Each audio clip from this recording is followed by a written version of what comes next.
Fala galera, dando sequência ao estudo da gravitação universal, nós já estudamos as leis propostas por Kepler e agora nós vamos analisar a lei proposta por Newton e as suas aplicações. De acordo com o Isaac Newton, todas as massas do universo se atraem, massa atrai massa. Até tem a famosa história, né, de que uma maçã atingiu a cabeça do Newton e aí ele começou a analisar a ciência, a física e os movimentos. O fato é que a maçã tem uma massa e o planeta Terra tem uma massa. Então a massa da Terra atraiu a massa da maçã. De acordo com Newton, todas as massas do universo se atraem. Por que a caneta não está caindo no meu corpo? Porque a massa da caneta é muito pequena e gera uma força de atração muito pequena que nem vence a inércia. Agora, quando nós falamos do planeta Terra ou de outros corpos celestes, aí sim a força já é significativa, já é considerada. De acordo com Newton, o módulo da força trocada entre as massas é igual à constante da gravitação universal, que tem esse valorzinho aqui, vezes a massa de um, a massa do outro, dividido pela distância entre eles ao quadrado. Então vamos supor que a maçã está aqui, ó, e ela tem uma massa m minúsculo. O planeta Terra está aqui e ele tem uma massa m maiúsculo. A distância d é a distância entre os centros de massa.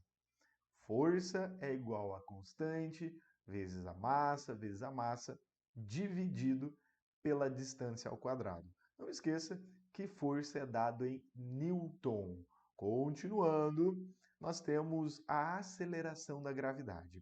Sabe que na mecânica em geral, a força gravitacional às vezes é simplesmente chamada de força-peso. Então a força-peso é igual à força gravitacional.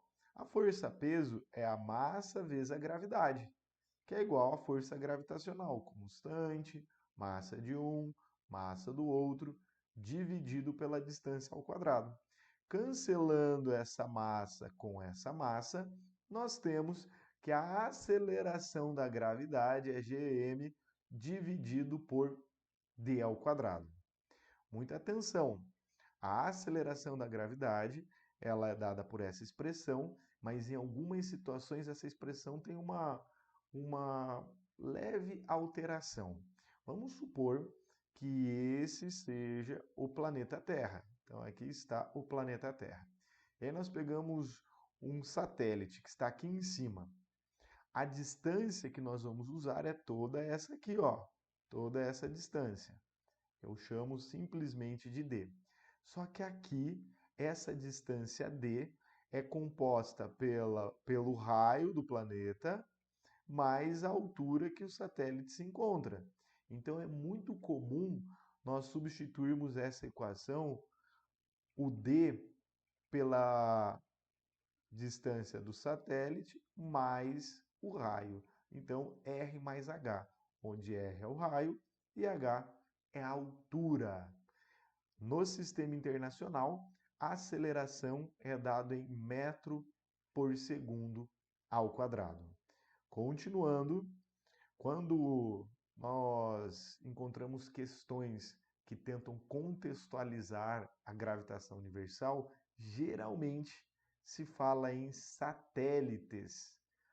E um satélite, para se manter em órbita, ele precisa ter uma velocidade, que é chamada de velocidade orbital. Dá uma olhada aqui, ó, na expressão que permite o cálculo da velocidade orbital. E nós vamos melhorar isso. Vamos lá. Aqui eu tenho o planeta Terra. Esse é o planeta Terra. O planetinha azul aqui, ó, planeta Terra. E lá em cima tem o satélite. Então aqui está o satélite. De acordo com Newton, bom, esse satélite ele está orbitando, né? Ele está girando aqui. De acordo com Newton, massa atrai massa. Então o satélite é atraído pela Terra com uma força que eu vou chamar simplesmente de força F. Então ele vai cair na Terra. Só que ele não cai.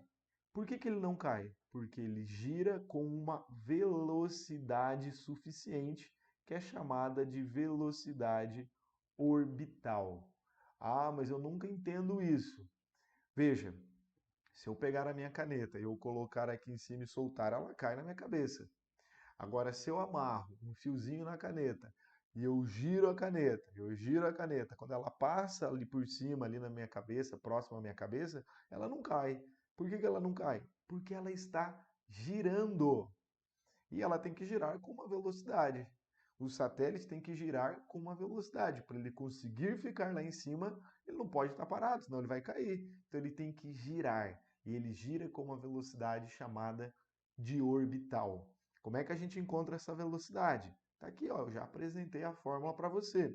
Ou você poderia pensar assim: ah, todo movimento circular ele tem uma força resultante centrípeta.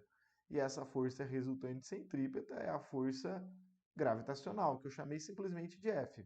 A força resultante centrípeta é mv quadrado sobre o raio ou sobre a distância, que é igual à força gravitacional, mm sobre d ao quadrado.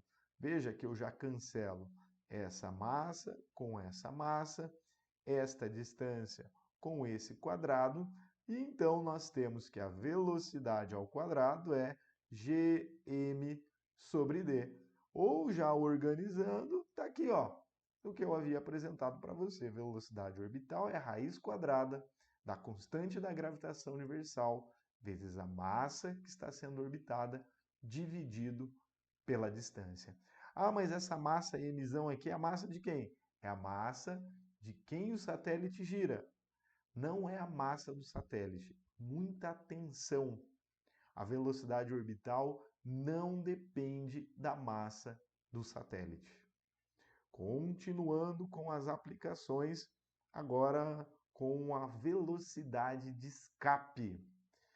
É possível, deixa eu até riscar isso aqui, ó.